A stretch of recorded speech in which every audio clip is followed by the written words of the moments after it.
In questo momento difficilissimo è necessaria qualsiasi semplificazione burocratica che possa velocizzare gli aiuti a lavoratori, imprese e singoli cittadini.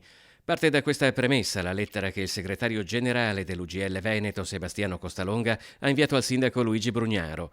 La crisi provocata dallo stop imposto dall'emergenza sanitaria si sente ancora di più a Venezia, dove è colpito un tessuto economico già provato dalle acque alte eccezionali di novembre e in attesa dei risarcimenti. Sono circa 84 milioni di euro che vengono destinati appunto per l'acqua alta e vengono consegnati alle aziende e ai cittadini a termine dei lavori, presentando la fattura di appunto quitanziata.